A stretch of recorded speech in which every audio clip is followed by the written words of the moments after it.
और बांकीपुर उपचुनाव का बॉस कौन, इस पर लगातार आप तक हर एक अपडेट पहुंचा रहे हैं। इस बीच देखिए तीसरे राउंड की गिनती पूरी हो चुकी है और पहले स्थान पर प्रशांत किशोर आगे चल रहे हैं। यानी प्रशांत किशोर लगातार अपनी बढ़त बनाए हुए हैं और देखिए प्रशांत किशोर अब 5032 वोट पर आगे चल रहे हैं। नीरज सिन्हा की हम बात करें तो वे दूसरे स्थान पर है, 3870 वोट से आगे चल रहे हैं नीरज सिन्हा। राजद देखिए, राजद की रेखा गुप्ता इस वक्त तीसरे स्थान पर है और 767 वोट मिले हैं रेखा गुप्ता को। ये बड़ी खबर हम आपको बता रहे हैं क्योंकि देखिए बांकीपुर का उपचुनाव हुआ है, जनता ने अपना मत दिया है, लेकिन अब जिस तरह से रुझान सामने आ पा रहे हैं, प्रशांत किशोर लगातार अपनी मजबूत पकड़ और अपनी बढ़त इस सीट पर बनाए हुए हैं। इस वक्त की बड़ी खबर, जहां बांकीपुर उपचुनाव में तीसरे राउंड की गिनती पूरी हो चुकी है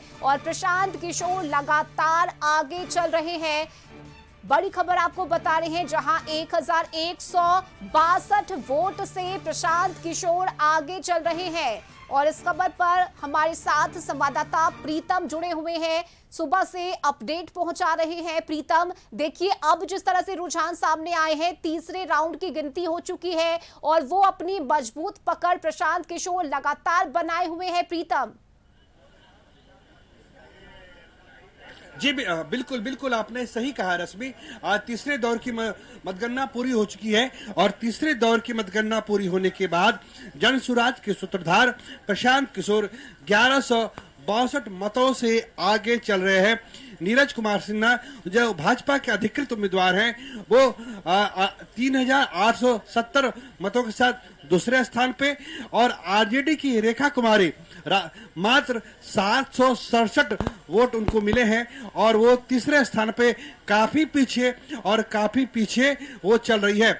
यानी मुकाबला मुख्य रूप से प्रशांत किशोर और नीरज कुमार, मुकाबला मुख्य रूप से जनसुराज पार्टी और भारतीय जनता पार्टी के बीच है। जनसुराज पार्टी बिल्कुल नई नवेली पार्टी है और जिसने सूत्रधार प्रशांत किशोर पिछले 4 साल से लगातार बिहार की खाक छान मार रहे थे।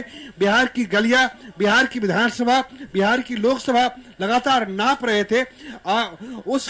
उसका असर जो है आज कहीं न कहीं परिणाम में दिख रहा है। अंतिम परिणाम के लिए हमें यहाँ से 4 घंटे का इंतजार करना होगा रश्मि, लेकिन शुरुआती रुझान में जो है हम कह सकते हैं कि प्रशांत किशोर को मामूली बढ़त है, चूंकि ये 1162 मतों की बढ़त है, मामूली बढ़त से वो आगे हैं।